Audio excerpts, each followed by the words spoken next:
Assalamualaikum warahmatullahi wabarakatuh. Perkenalkan, nama saya Mas Dania Rumayroh dengan NIM 24210090013. Saya berasal dari Prodi Tadris IPS, Fakultas Tarbiyah dan Ilmu Keguruan Universitas Islam Negeri Kiai Haji Ahmad Sidik Jember. Pada kesempatan yang berbahagia ini, izinkan saya untuk mempresentasikan draft hasil penelitian saya untuk memenuhi mata kuliah metode penelitian pendidikan IPS. Nah, judul draft penelitian saya di sini adalah. Nah, untuk itu mari kita simak penjelasan selanjutnya. Nah, mari kita bahas dari latar belakangnya.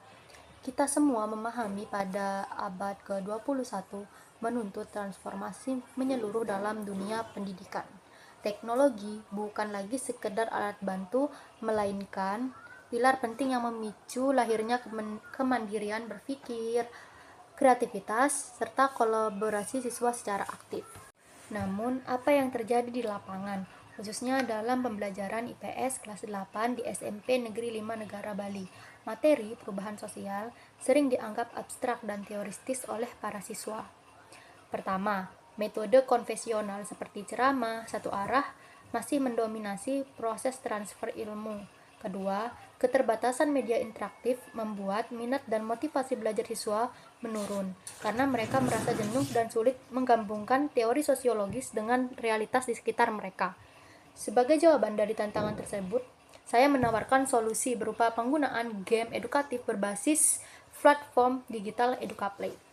Platform ini menawarkan kuis interaktif, teka-teki, silang, hingga permainan mencocokkan yang disukai oleh anak-anak usia remaja. Langkah ini diperkuat oleh riset Wafiki dan Adelia, serta Husada dan kawan-kawan yang membuktikan bahwa media interaktif berbasis EducaPlay secara signifikan memicu keaktifan dan keterlibatan aktif siswa di dalam kelas. Lalu, di mana letak urgensi dan kebaruan penelitian ini? Sebagian besar penelitian terdahulu mengenai platform EducaPlay hanya berfokus pada pengujian pengaruh instan media yang sudah ada terhadap motivasi belajar. Sangat sedikit, bahkan hampir tidak ada riset pengembangan atau research and development yang dirancang khusus dari nol untuk menguji kelayakan teoritis dan kepraktisan materi perubahan sosial di tingkat SMP. Oleh karena itu, riset ini didesain secara spesifik untuk mengisi celah tersebut dengan memproduksi program game edukatif yang teruji secara validitas akademis, kepraktisan, serta efisiensitas empirisnya di SMP Negeri 5 Negara Bali. Berdasarkan latar belakang tersebut, penelitian ini memfokuskan kajian pada 4 rumusan masalah utama, yaitu yang pertama, bagaimana proses pengembangan media pembelajaran game edukatif berbasis EducaPlay pada materi perubahan sosial di kelas 8. Kemudian yang kedua, bagaimana tingkat kelayakan media tersebut berdasarkan penilaian para ahli materi dan ahli media. Yang ketiga, bagaimana respon dari guru mata pelajaran IPS dan peserta didik terhadap penggunaan media tersebut. Yang terakhir, bagaimana tingkat efektivitas penggunaan media ini dalam meningkatkan hasil belajar kognitif siswa. Selaras dengan rumusan masalah tersebut, penelitian ini berfokus atau bertujuan untuk mendeskripsikan proses pengembangan game edukatif secara terstruktur, menganalisis kelayakan produk berdasarkan sektor validasi para ahli, mengukur respon kepraktisan dari sudut pandang guru dan siswa di kelas nyata, kemudian serta mengidentifikasi tingkat efektivitas game tersebut dalam mendongkrak hasil belajar kognitif siswa. Penelitian ini diharapkan memberikan kontribusi ganda secara teoritis. Riset ini diharapkan mampu memperkaya khazanah keilmuan teknologi pendidikan IPS dan memperkuat implementasi teori belajar konstruktivisme secara digital. Secara praktis, manfaat dialokasikan bagi siswa, guru, sekolah, dan peneliti. Mari kita tinjau posisi riset ini di antara literatur ilmiah global. Bisa kita lihat pada tabel di layar, Beberapa akademisi seperti Wafikni mengkaji minat belajar di SD Ardiansah, meneliti pengaruh motivasi di tingkat IPS, dan Buena dan kawan-kawan menguji efektivitas platform secara umum.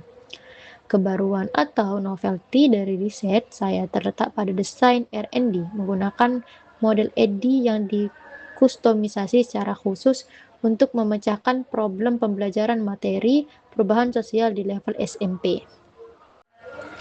Sekarang, mari kita bedah instrumen operasional dalam metodologi penelitian. Penelitian ini adalah penelitian pengembangan research and development dengan menggunakan model EDDI yang terdiri dari 5 tahapan sistematis.